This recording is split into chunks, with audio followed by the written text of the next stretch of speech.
Tiger ব্যাটারদের নিয়ে এবার বিস্ফোরক মন্তব্য করলেন ক্যাপ্টেন শান্ত। অধিনায়ক বলেন, বাংলাদেশ জানেই না কিভাবে 180 করতে চায়।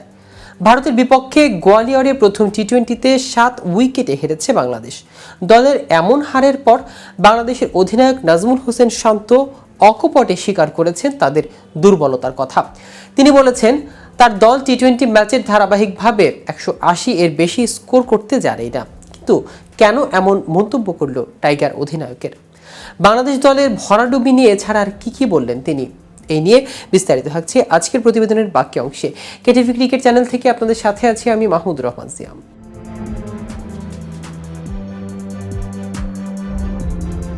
টি-20 বিশ্বকাপের পর প্রথমবারের মতো টি-20 খেলতে নেমেছে বাংলাদেশ।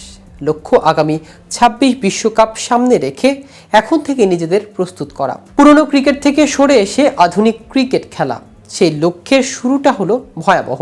ভারতের বিপক্ষে ব্যাটিং উইকেটে বাংলাদেশের সংগ্রহ মোটে 127। সেই লক্ষ্য কিনা মাত্র 11.5 ওভার 7 উইকেট হাতে রেখে টপকে গেছে ভারত। এমন হারের পর প্রশ্ন উঠেছে বাংলাদেশের ব্যাটিং অ্যাপ্রোচ নিয়ে, ব্যাটারদের সামর্থ্য নিয়ে। এই অবস্থায় ম্যাচ শেষে অধিনায়ক নাজমুল হোসেন শান্ত জানালেন, কিভাবে 180 রান করতে হয় জানা নেই তার ব্যাটারদের, আর এর জন্য তিনি দায়টা চাপিয়েছেন বাংলাদেশের উইকেটের উপর। শান্ত বলেন, আমাদের অবশ্যই আছে বলে আমি বিশ্বাস করি, তবে দক্ষতা উন্নতির অনেক জায়গা আছে, কিন্তু এই উন্নতি কিভাবে হবে?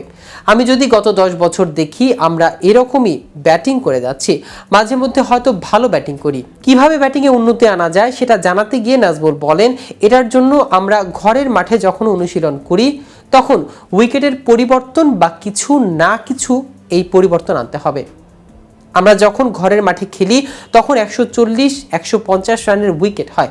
ব্যাটার্সরা ওই রানটা কিভাবে করতে হয় সেটা জানে, কিন্তু আমরা জানি না কিভাবে 180 করা যায়। ওই ধরনের উইকেট অনুশীলন করলে হয়তো আমাদের আরেকটু উন্নতি হবে। তবে আমি শুধু উইকেটের দোষ দেব না, এখানে মানসিক অনেক ব্যাপার আছে।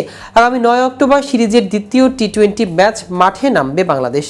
সেখানে ঘুরে দাঁড়ানোর ব্যাপারে আশাবাদ ব্যক্ত করে শান্ত বলেন, ঘুরে তো দাঁড়াতেই হবে, কিভাবে আমরা কামব্যাক করতে পারি সেটা দেখতে হবে।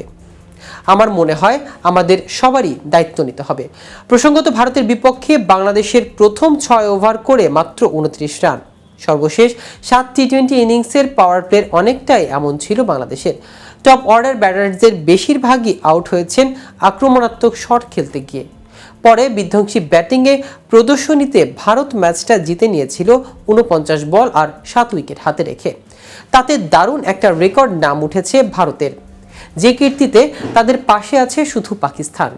তো ভিউয়ার্স, ভিডিওটি সম্পর্কে আপনাদের কোনো মতামত থাকলে আমাদের কমেন্ট করে জানাতে পারেন। সাথে সাথে নিয়মিত ক্রিকেট আপডেট ও ইনফরমেটিভ ভিডিও পেতে কেটিভি ক্রিকেটের সাথেই থাকুন। ধন্যবাদ সবাইকে।